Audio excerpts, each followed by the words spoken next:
farther away now than she was from this community. She's from Bronx, New York, and they live in the DC area now. Hopefully they'll move back up north, inshallah. I'll leave it to all you women. You guys know how to do that stuff. Encourage her to come back our way, inshallah ta'ala. May Allah make her a benefit. And inshallah the lecture will go for roughly about 45 minutes maybe or so. If that, then it'll be another 45 minutes to have open discussion when the live stream will be off and you can be at your full comfort.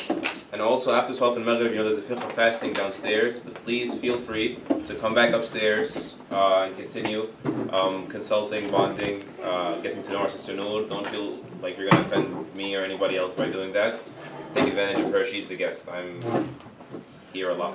Alright? Barakallahu lakum. Assalamu alaikum everybody. Just want to turn off the live stream so we can finish it. Assalamu alaikum, sisters. Can everybody hear me in the back? Louder? Should I be much louder? Do we want to close the door? Is that...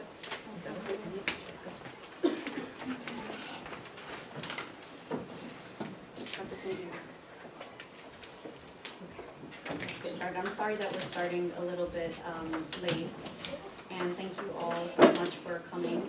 I see some familiar faces from NJ Dawa. It's very nice to be back here. Before we get started, I like to sometimes just get to know the audience that I'm speaking to. So just to get an idea, how many of you have children? MashaAllah. How many of you are teenagers? The mom. And how many of you are in your 20s? MashaAllah. Okay. How many of you were born here in the United States and you grew up here? Okay. How many of you immigrated here later in life? Okay. Wonderful. MashaAllah. Okay. So this is a topic that it's very big. It's very broad. I'm oftentimes asked to discuss my experience as a Muslim-born woman and then leaving Islam and then coming back to Islam, but there's so much that I can say about it. It really depends on the audience that's here. And mashallah, this is a very diverse audience, so I'm going to do my very best to discuss aspects of my experience that will resonate with those of you who are moms, who also did not grow up in the United States, as well as those of you who are born here and who are growing up here and who also have kind of a dual identity as Muslims and as Americans. So I'll do my best, but if there's something that I don't cover, please feel free to ask during the Q&A section. So this is the question that I get the most frequent on my social media, and I guess it's because so many Muslims today are struggling with their faith and being connected to Islam. And unfortunately, it is the reality for many of us, especially those of us who were born here and who are growing up here. Our parents, like many of the mothers sitting here, did not have to necessarily battle the same battles that Muslims in America today are going through. A little bit of background about me before we get started. I was born in 1986 in Damascus, Syria. My mother's side is from Syria, my father's side is from Palestine. My parents moved to New York before I was even 1 year old. So even though I was born in Syria, sometimes I feel weird telling people I was born there because I didn't grow up there. And like the Sheikh mentioned, I grew up in the Bronx in New York. I have two younger sisters, alhamdulillah. One of them is 1.5 years younger, the other is 5 years younger, and we're very close. And growing up in this family, in this Arab-American family, for me, for the most part, as a young child, was very cultural, more cultural than it was religious. My mother prayed, we fasted during Ramadan, my father didn't really pray. There was a lot of aspects of the things that I was taught that had to do more with adat and taqalid and norms and mores in our culture. And growing up, I didn't know what was the difference between what is Islamic and what was coming from my Arabic background, my Arab culture. But I did grow up feeling proud to be Arab American. I can't say that I also grew up feeling proud to be Muslim, especially after 9/11, but I will get into that a little bit more. There was a lot of love growing up in my household. My parents were amazing parents. They loved us all very much, and they did the best they could. We grew up in a low-income family. We attended public schools, my sisters and I. But like every family, we had our problems. And growing up, my sisters and I watched my parents argue a lot and fight a lot about a lot of different things. And I also saw a lot of my aunts and uncles doing the same thing. So for me, it was like normal. Like, this is marriage. You know, the husband is always yelling at the wife, and the wife is always, you know, submissive, and that's just marriage. That's what it is. So I had a very incomplete vision and view of what a healthy marriage is. I knew my parents loved each other, but I couldn't understand why they were always arguing. And a very well-known psychologist by the name of Gabor Mate says that anything that is wrong with you began as a survival mechanism in childhood. So I want you to remember this, because I'm going to come back to it and connect it to why I left Islam in the first place. By the time I was in maybe 2nd or 3rd grade, my mom realized where we were growing up in the Bronx was not the ideal community for us, because there weren't very many Muslims. Alhamdulillah, you guys have a good community, a good sized community here. And I think most of the groups that I end up speaking to have communities that they can rely on. We did not. And so my mom had to find a masjid that we could connect to, and I was lucky to find a picture of this masjid. As you can see, it's very humble. It's in like a townhouse somewhere in the Bronx. It was a daisy mosque, run by a lot of Guyanese and Pakistani Muslims. And I have nothing but fond memories of my years there. But it was only about 3 or 4 years that we were going to the masjid. We would go on Saturdays. We would learn the basics, you know, basic surah recitation and memorization, how to pray, different hadiths, and just the very basics that you would teach your children when they're in like elementary school. But unfortunately, due to a lot of things that were going on at home, my mom wasn't able to consistently keep us going to the masjid. And so I would say by the time I hit maybe 5th grade, we weren't going anymore. And that unfortunately contributed as well to my identity and faith crisis later on. And at the same time, there was still a lot of arguing going on at home. There were a lot of issues happening, and when you're young and you see your parents arguing all the time, it really not only breaks your heart, but it causes a lot of psychological trauma. And even though I knew, again, that my parents loved us very much, just because you love your kids, it's not enough. You have to show it. There has to be a healthy way that you exhibit that behavior. And unfortunately, that wasn't always the case in our household. And so my 2 younger sisters and I developed our own sort of ways of coping with what was going on at home. I would say, and I think my sisters would agree, that I was the most affected by it for 2 reasons. Number 1, I was the eldest, or I am the eldest. And the second reason is I'm the most sensitive out of all 3 of my sisters. And watching my mother cry many nights, watching my parents not really in a happy marriage, really affected me very, very deeply. And so we all 3 had our different ways of coping, but for the most part, I think I was the one who was most psychologically affected by that trauma. So by the time I got to high school, these are some images of me in high school. I wasn't praying. My mom was praying here and there, but because of a lot of the issues that were going on at home, my mom unfortunately had to go work so that we could have food on the table. And there wasn't anybody teaching us Islam. There wasn't anybody watching over us to basically guide us. Again, we didn't have a community around us. My mother's side all lived in Syria. My father's side, even though they were geographically close to us, they were very secular. They didn't practice. And so as irreligious as my immediate family was, we were considered the most religious in comparison to my cousins, who definitely were not practicing. So it was very easy for me by the time I got to high school to just make friends with a lot of, you know, people who had different values and different faith backgrounds.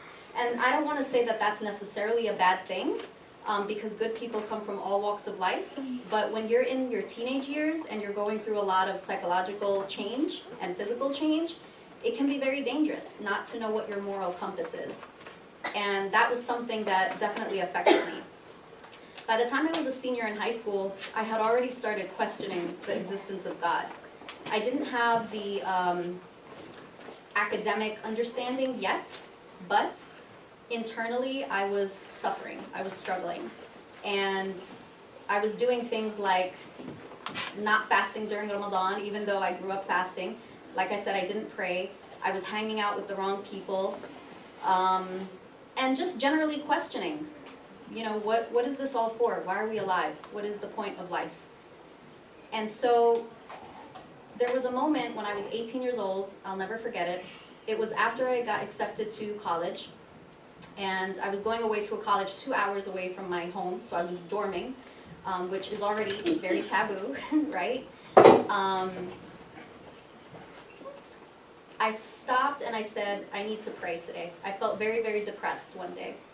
And I remember it was between Maghrib and Isha, and I couldn't wait for Isha to come in. And Maghrib was about to go out. And I stopped, I made wudu, and I went to my mother's bedroom, and I started praying. And I remember being so angry. I was crying, tears of rage. How many of you have ever cried tears of rage? Yeah, those hot tears that drip down your face, that was me in this moment. And I was crying tears of rage for two reasons. One, I was so angry with God. How could he allow an innocent girl to go through what I went through? What did I do?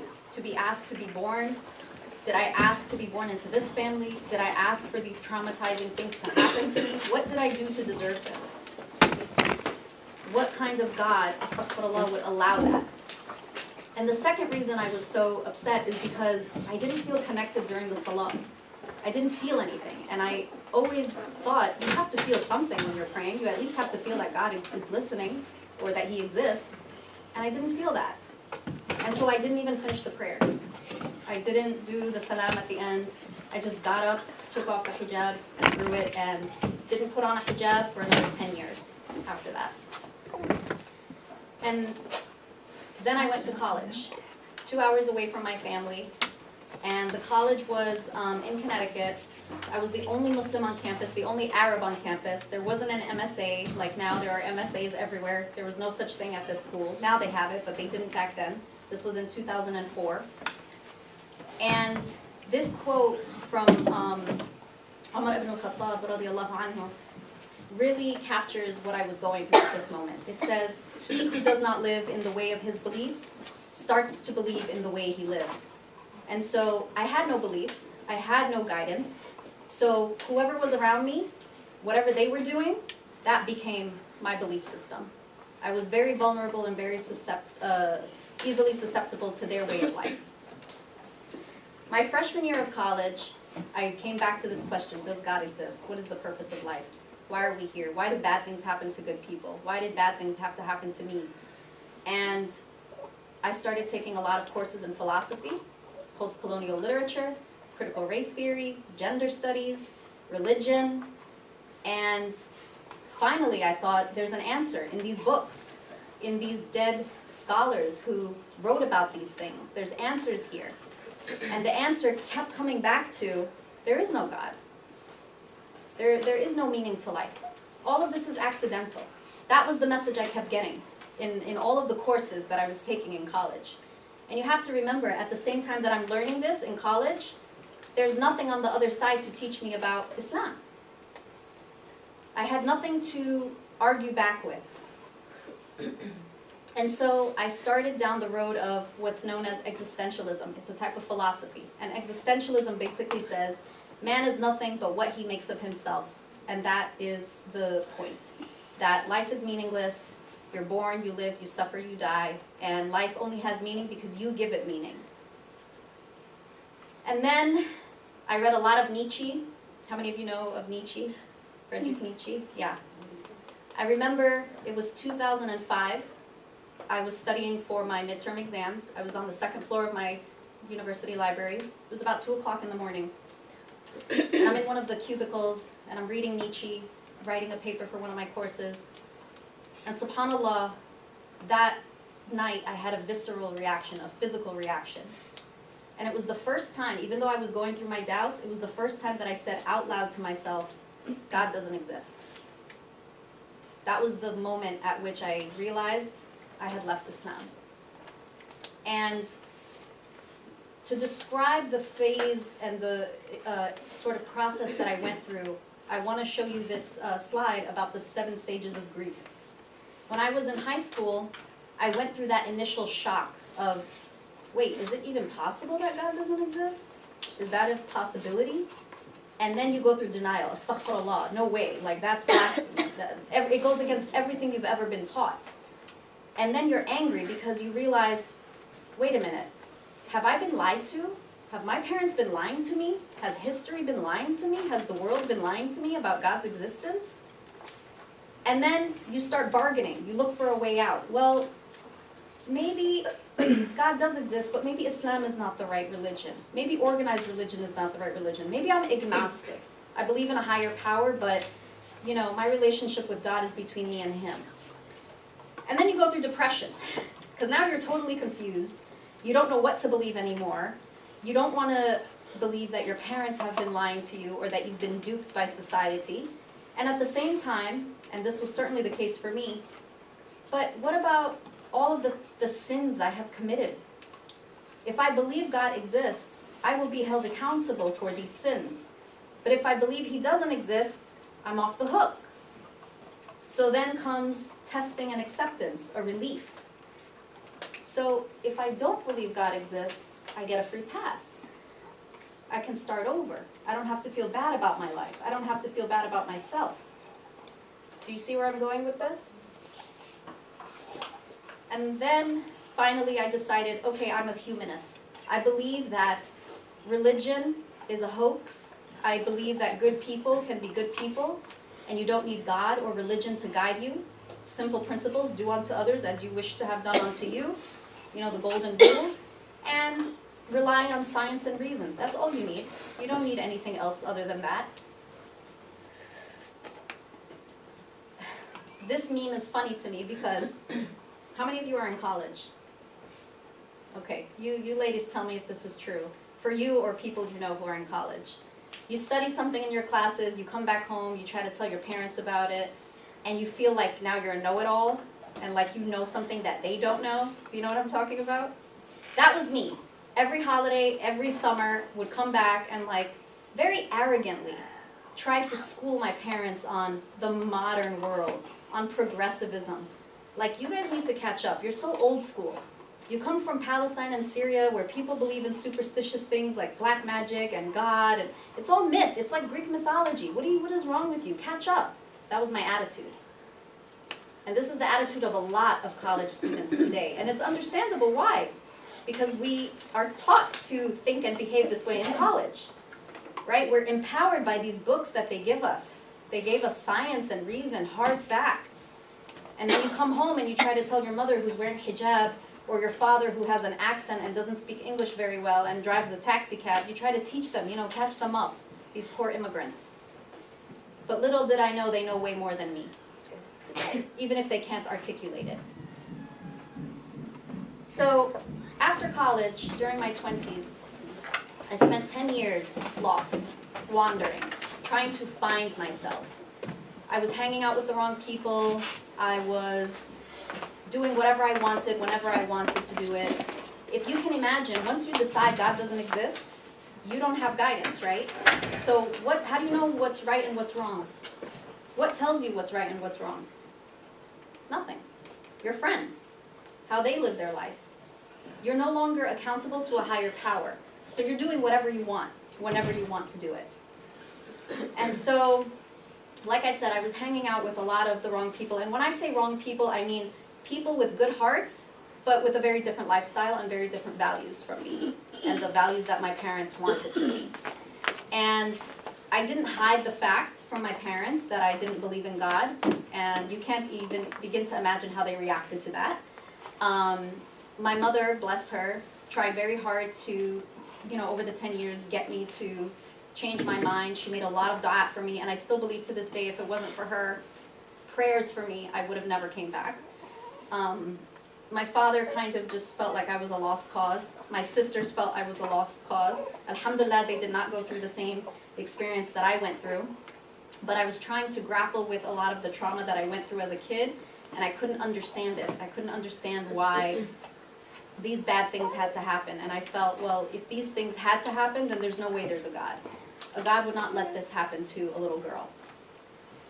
And so I learned the language of secular liberalism. How many of you have heard this phrase before? Secular liberalism? Yeah. It basically is the idea that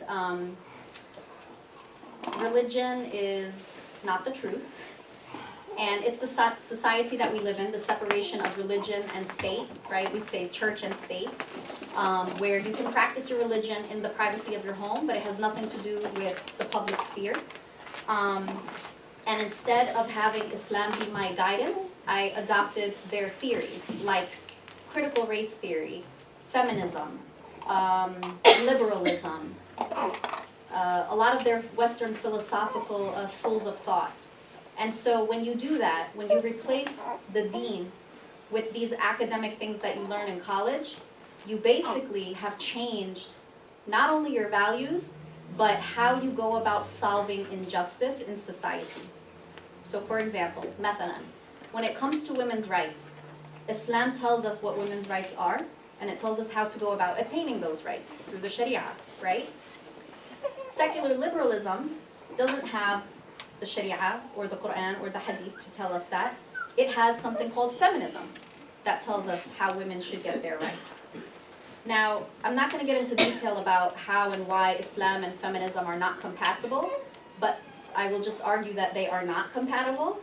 And the problem with a lot of young sisters today is that they're going to college, like I did, studying feminism, walking away thinking that feminism and Islam are compatible, and then later on realizing that they have to choose between the two. And many, many times they're choosing feminism over Islam because they don't understand Islam and they aren't able to recognize the discrepancy between these two philosophies. And that's just one example of many. Atheism is another one, okay? So I was a very big social justice activist in college. I was, protesting all the time, organizing protests. After college, I went into the poorest neighborhoods in the Bronx and in Harlem and, taught a lot of poor children. I got my master's at the same time. I was very, very involved in social justice. I believe that and I still believe, that there's a lot of ills in society and they need to be corrected, and I wanted to be an agent for change. My problem was the way that I was going about it was not within Islamic framework. It was within a secular framework. And so when you do that, when you give up Islam for something else, you are going to adopt the full package.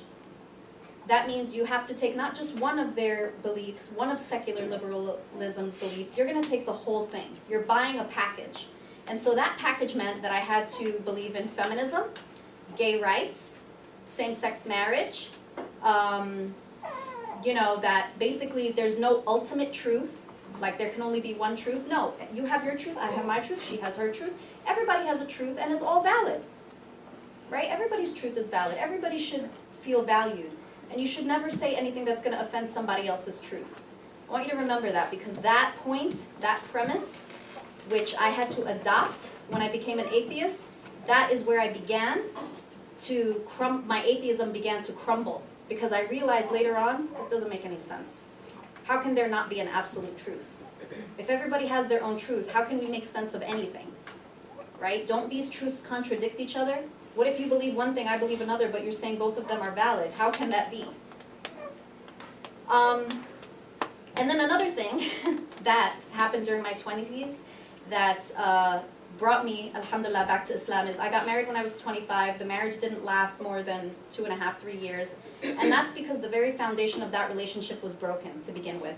Neither he nor I were practicing Muslims. We had diseases of the heart of our own. And so when you have something like that, what do you expect? What do you expect? He's not a God-fearing man, I'm not a God-fearing woman. There was way too much going on in that relationship, and it didn't last. And the red flags were there from the very beginning, but I was too blind to see them. But that failed marriage was the catalyst, the final straw, or as we say, the straw that broke the camel's back, that led me to realize I'm so tired of the life that I'm leading. None of this is making sense to me. I'm miserable, I'm depressed, I have anxiety, nothing is going my way. The world doesn't make sense. And even around the friends that I was hanging out with, after several years, you start to realize, what is this for? What is the meaning? They live day to day, they don't think about the future. What is the purpose of this life that we're living? And so at the age of 27, 28, I was back to this process of what is the meaning of life? And this time, instead of saying God doesn't exist, I started to ask myself again, does God exist? Because the opposite has not been working for me. Atheism has not been helping me. It's gotten me nowhere, except maybe digging my grave. So what alternative do I have? But now I'm 10 years older. I'm a lot better educated. And I decided this time I'm going to read the Quran from cover to cover on my own. And I'm going to go to shuyukh, and I'm going to understand the tafsir of these different surahs and ayahs. Because no one taught me that growing up. It was just memorize it so you can pray, memorize it so you can, I don't know what I was saying. Even though I'm Arab, I didn't understand Fusha. I didn't know what I was saying. But this time I had the English translation on one side, and I know it's not the best, but it's better than nothing.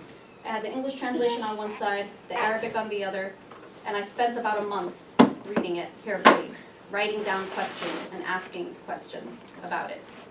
I can't tell you how many times I cried and how many times it brought me to my knees to pray. And I thought to myself, how come no one told me about this surah? How come no one told me about this ayah? If only they had taught me to love Allah before fearing Allah. You know, and so alhamdulillah, being able to do that as a 28-year-old, when you're a lot more, your brain is more developed, it was a different experience for me. This time I was proud. I was so proud of that book. I mean, it gives me goosebumps even to say it now. I did give these other religions a chance because I said, you know what, if I have to start all over, I'm going to do it right. I'm going to use my studies in religion because I had minored in religion. And I'm going to try to understand this. Polytheistic religion didn't make sense to me. How can there be more than one God? The world would be chaos that way. So that was out. Hinduism was out. And so I focused on the Abrahamic faiths. I read some parts of the Torah in English. And then I read the Bible. And I thought to myself, there's way too many contradictions here. Way too many things that people could not answer for me. And it just didn't make sense. And then reading the Quran, which not only made sense to me, but also addressed a lot of the issues in the Torah and the Bible, I realized, okay, this is the only logical conclusion here. And so that's why, eventually, this is the book that spoke to me. This is the book that brought me back to believing again. And I want to emphasize this point. My question was, does God exist? I didn't say, is Islam the truth? I came at this from the point of, well, if I don't believe anything, let me just start over then, right? And inshallah, none of you will have to go through that. But I wanted to mention that because I wanted you to understand that coming back to the Quran was not just a feeling of desperation. I really tried to use my reason and my mind and to put my feelings to the side and really give this a shot. Because if I was coming back, I was never going to go back again to atheism. This was the first ayah that made me cry. What surah is that from? Surah Al-Alaq. Yes. And it's about the creation of the human being. And I know it's cliche, but 1400 years ago, this is what's being talked about in the Quran, you know, about the clot that develops in the mother's womb. It's just so poignant. You can't find anything like that in any other scripture. And there were a lot of du'as that I recited that brought me back to Islam as well. In 2015, when I had taken the Shahada again, Ramadan was coming up just like it is now. And remember, I had not been fasting at that point for almost 10 years. And I decided I'm gonna fast this year. I want to fast. And I was excited to prepare for it. I was very nervous because I was gonna go into a masjid again for the first time, and I felt like I didn't deserve to. I felt like, I just felt like I just didn't deserve it. How could I go back into the house of Allah after everything I have done, after doubting His existence? I felt very ashamed. And I remember reciting these du'as after every salah, asking Allah never to allow me to stray away from Him ever again. It was the worst 10 years of my life. Psychologically, mentally, physically, emotionally, relationally, so much was lost, so much time was lost. And I want to read to you a, if I can find it here, I'd like to just quickly read to you an excerpt from a diary entry that I wrote.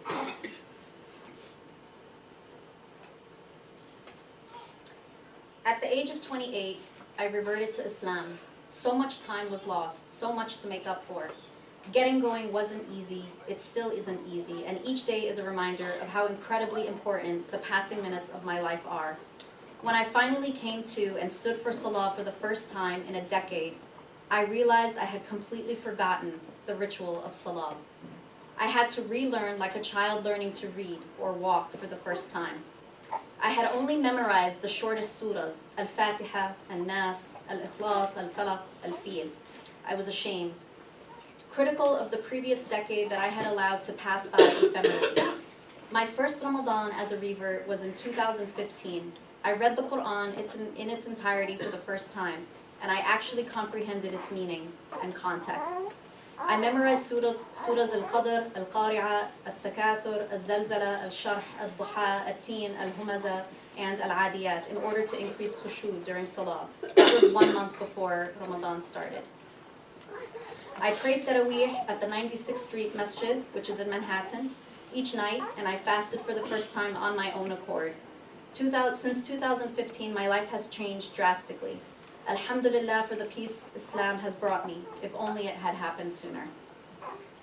And I just wanted to share that with you because that's where I was mentally at that time, and by far it was the best year of my life.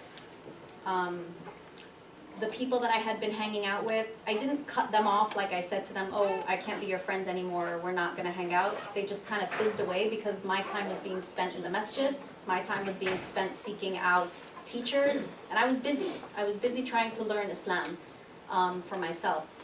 And there was just a tremendous peace. I can't even describe to you the peace that I felt. And I want you to know that I wasn't just reading the Quran. I had a lot of questions. A lot of the same questions that young sisters and brothers have, like, why does this surah say this? Why does this ayah say this? Why was slavery permitted? Why was Aisha so young? You know, a lot of these controversial questions that people ask. And so what I did during the month of Ramadan is I had a notebook, and I would fast during the day, I would come home, take a little nap, and then I would wake up, pray Asr, and I would start my studies. And my studies included memorizing surahs as I went along, writing them out in Arabic, and then writing the English translation so that I understood when I stood to pray what I was saying. Okay? When I recite a surah, if I don't know what I'm saying, I'm not going to choose that surah, because that's when Salah for me becomes just a movement. It's just, you know, an act. And when that becomes a habit, that's when I start to feel more distant from my deen. So I have to understand what I'm saying.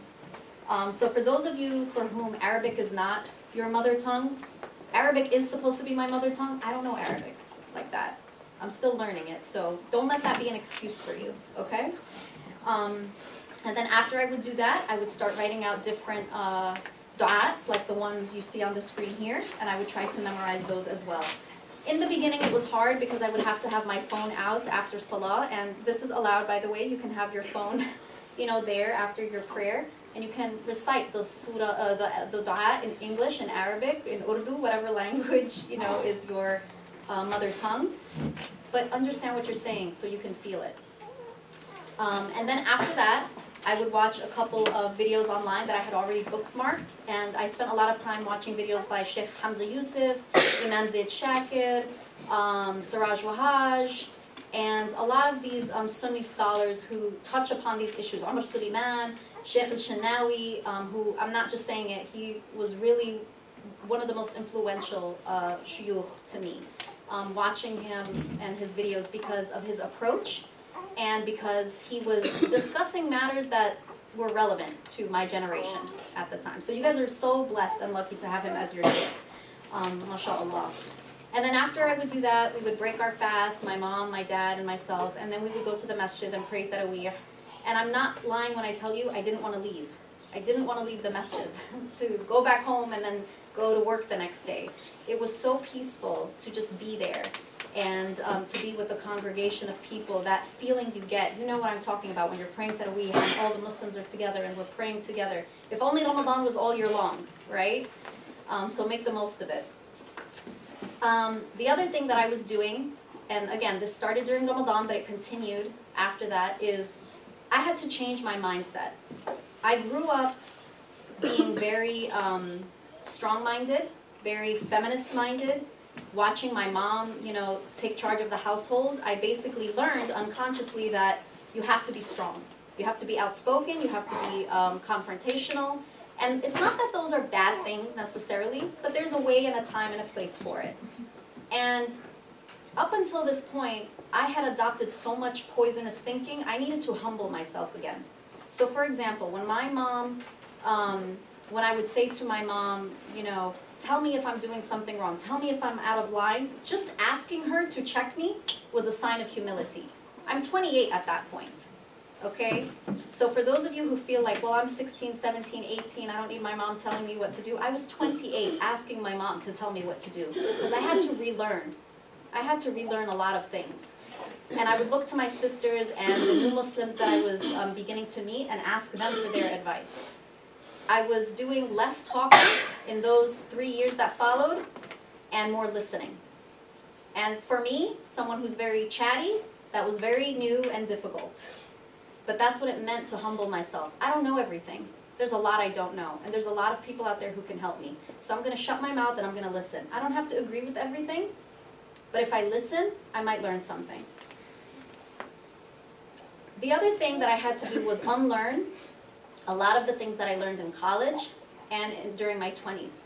So in this image, for example, the scale is supposed to represent justice. And I gave a talk not too long ago. It's online, by the way. You can find it on YouTube. It was about feminism and identity politics.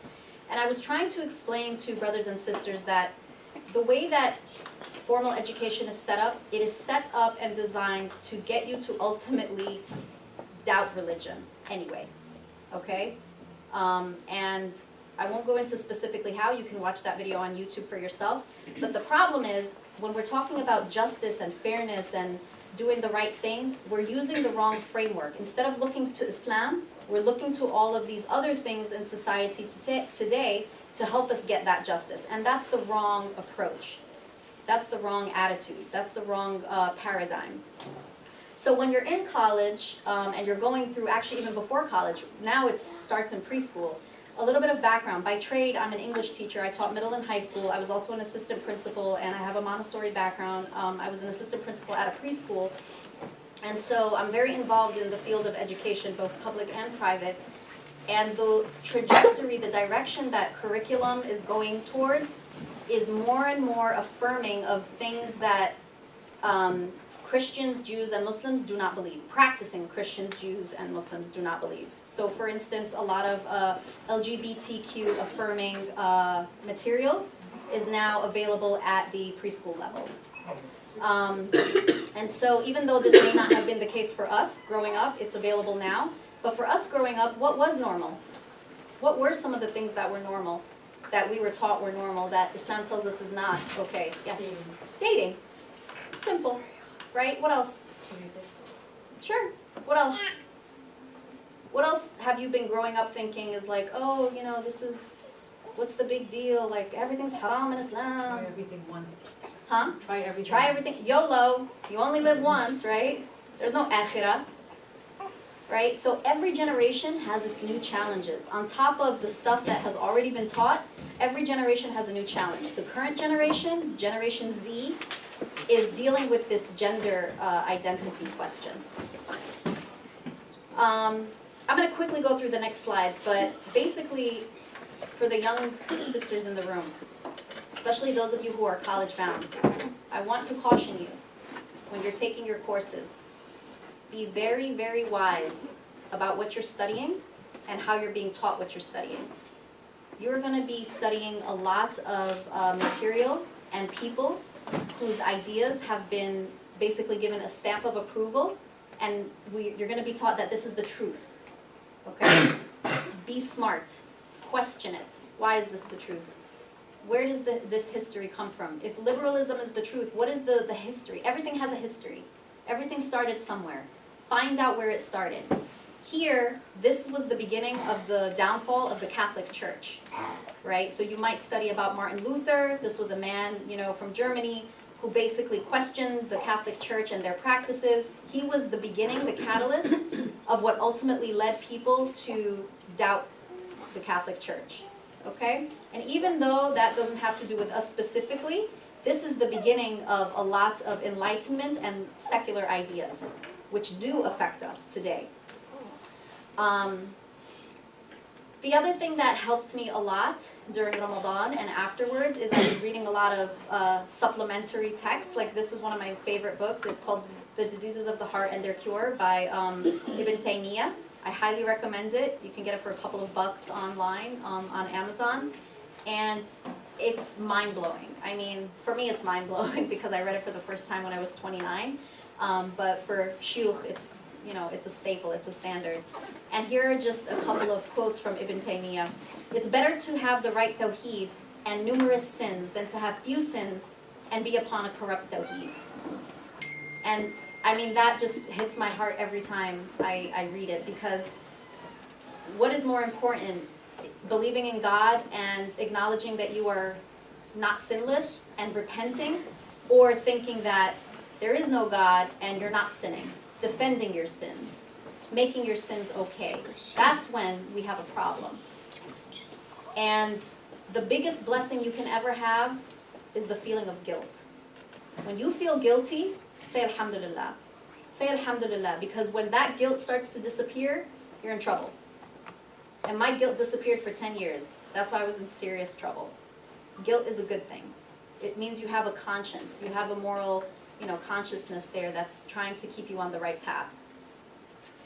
And the second quote, that guidance is not attained except with knowledge, and correct direction is not attained except with patience. Do not give up on yourself. There are going to be many questions that will be left unanswered. That doesn't mean you should doubt your entire foundation, okay? Even though your professors and a lot of the people around you will make you feel that way, it's not true. So give yourself time and patience. It's a process, and we're fighting a very big battle here. So just to summarize and then open it up to you guys, the big takeaways here is to properly educate yourself. Don't fall into the trap that I fell into, which is coming from a very weak Islamic background, going to college and studying Western disciplines, and then using those disciplines to try to critique the Quran. It doesn't work. You cannot take philosophy, put it on top of the Quran, and judge the Quran that way. They're two different paradigms. And that's something that most Muslims do not, come to realize. The other big takeaway is to choose your social circle wisely, especially when you're young. You are way more susceptible to adopting your friends' ways and values than to hang on to what your parents taught you and what your congregation in the masjid has taught you. So make sure you're choosing your friends wisely. There is nothing wrong, and I say this all the time, there is nothing wrong with saying a polite farewell to people who have been in your life so you can make room for new people in your life. People come and go. They will come and go. And remember, on the day of judgment, even your mother is not going to be there for you. So don't give your friends so much importance. I still love and value every person that has ever come into my life. They were there for a certain period of time, for a certain reason. Inshallah, I did well by them, and then you move on.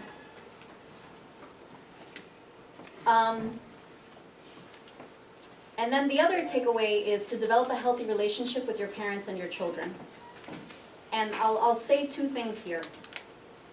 For the youngsters in the room, please remember that your parents are not perfect, okay? Go easy on them. Especially like my parents, they're immigrant parents, you know, they have a lot of ways from back home that maybe doesn't fit or make sense for us here, but they also have a lot of beautiful things that they're teaching us that we don't want to lose. You don't want to lose your heritage. You don't want to lose your culture completely, right? It's a part of your identity, and it's a beautiful part of your identity. So have patience with your parents. Also keep in the back of your mind that our society sets up the conversation to make immigrants and people who come from abroad, to make them look like they're uneducated, like they don't know any better, like they have nothing to offer. This is so wrong, you know, and I'm saying this as somebody who used to see my parents this way. It's not true. It took me years to realize, oh my God, that thing that mama used to tell me, she was right. Even though she had an accent when she was saying it, and I, you know, thought she was silly for saying it, but yani, the truth is, she was right. She was right about this, and Baba too, you know? For the parents, two things. One, you have to understand your daughters and your sons are battling things you did not have to battle. So please have patience with them. Please. They're in a different time, in a different place, and the challenges they don't have the kinds of community you had back home. They didn't have the kinds of challenges that you were facing. I mean, imagine, they're dealing with atheism, they're dealing with the LGBTQ movement, they're dealing with the attack on Muslims. Like, there's a lot going on, just, you know, for them to have to deal with. It's not easy, and they're young, too. And they're trying to just be normal human beings at the same time. It's very difficult. The second thing is, and this is something I learned through my upbringing and also watching lots of other children and also being a teacher, make sure that the punishment fits the crime. Do not overreact. Do not overreact. When you start overreacting, I'm going to tell you what your kids are going to start doing if they haven't already started doing it. They're going to lie to you. They're going to start lying to you. And then that lying is going to become habitual. It's going to become chronic. And when it becomes chronic, they become chronic liars, and that's who they are for life. They don't know how not to lie. And the reason they lie is because they're trying to avoid your reaction. Not because they fear Allah, which inshallah they do. Not because they fear that you're going to punish them or ground them or take away their cell phone. But because your verbal or physical reaction causes anxiety to them, they're going to lie to you. You don't want them to lie to you, obviously. You want to keep the lines of communication open. Let the punishment fit the crime. And given the times that we're in, be prepared for anything. You have to be prepared for anything. This is the test of our time. Know you're not the only mother who's going through what you're going through with your kids. I promise you, you're not the only one. As a teacher, you know, as someone who has 3 nephews and a niece and who is expecting my own child, like, you're not the only one. We're all going through the same thing. We're all going through the battle together. Do not be ashamed. Do not be scared. Allah is with us. Okay? But do not be surprised by what your kids have to tell you. You would much rather them come to you to have an open dialogue with you and tell you what's going on than for them to go to a teacher, a counselor, a friend, a mentor, a boyfriend, a girlfriend, a'udhu billah, and to seek help there. Because that's what's happening when they don't feel like they can come to their parents. So keep the lines of communication open. And wallahi, if my mother didn't do that, I would never have come back to Islam. You think she wasn't disappointed in me? You think she wasn't afraid for my akhirah? Of course she was. But she never, ever, ever shut the door on me. She always kept it open.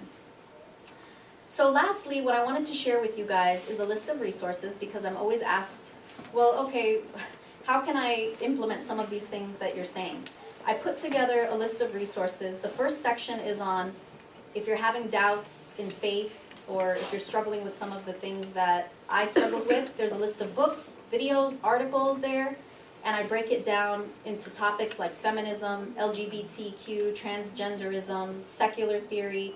Then there's a section on homeschooling for parents who are interested in that or who are doing that. There's resources there. And then there's a section on parenthood. And within that, there's a section on the importance of fathers. So share that with your husbands, okay? Or the young girls, share it with your dads as well. Fathers need to be involved. They have a very active role, and we have to support them in stepping up to be better fathers as well. That's the QR code, and then that's the URL if you want it. I believe the Sheikh said that he would make some copies as well, physical copies, but actually the electronic version is better because you can click on the links that way. I did bring a couple of books here for the parents if they wanted to take a look. This is a book that I highly recommend, highly recommend. It's called Hold On to Your Kids. And it really focuses on the science behind why teenagers and children today are not respecting the authority of their parents and why they're turning to their peers for guidance instead, and how that happened and what we can do to fix that, okay? And then, I don't know if this applies to anybody here, but I have had this question before, so I brought these books as well. They have to do with homosexuality. For anyone who is just interested for whatever reason, there's no questions that need to be asked. And again, there's also a list here on this resource page. These are two books by a leading scholar on homosexuality. His name is Joseph Nicolosi.